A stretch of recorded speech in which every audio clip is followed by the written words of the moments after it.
Sporta manēžas vestibili ir cilvēku pilni, notiek brīnumainās pārvērtības. 21. gadsimts pārtop 20. gadsimta 30.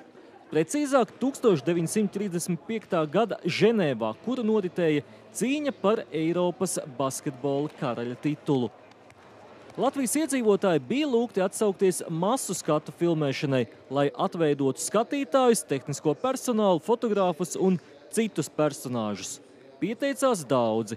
Šiem studentiem tā ir iespēja ieskatīties kino tapšanas aizkulisēs.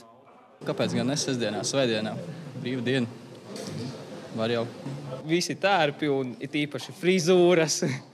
Bet nav īsti ikdienišķi tērpi, vai ne? Tāda nepierast tādos savādās tērpos. Vest, žakete, vai ne? Laiks arī sutīgs ēnā vai karsts. Agrāk likās tas kaut kā savādāk, bet, kad viens dublis jau ietilda 7. reizi, vairs nav tik interesanti, bet, ir interesanti no malas arī paskatīties. Uzmanību mēģinājumam, it kā kameras, aiziet Spānijā.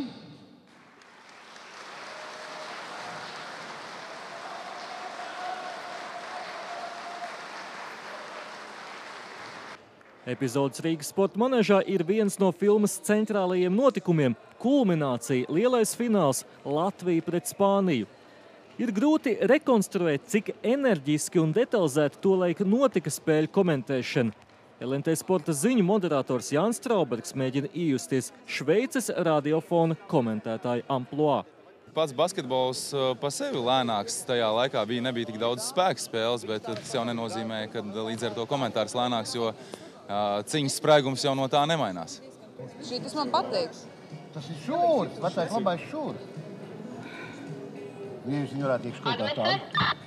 Neliels nianses no 1935. gada terminoloģijas. Saskaņā ar spēles protokolu toreiz bija nevis izlases, bet gan valstu vienības.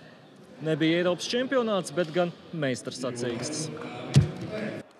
Ārvalstu mēdī tolaik vēstīja, mazā Latvija kļūst par basketbola lielvalsti, bet kas ir šī Latvija, kur tā atrodas? Liela daļa tā laika auditorijas tikai pēc spēlēm ievēroja sarkanbalts sarkanos.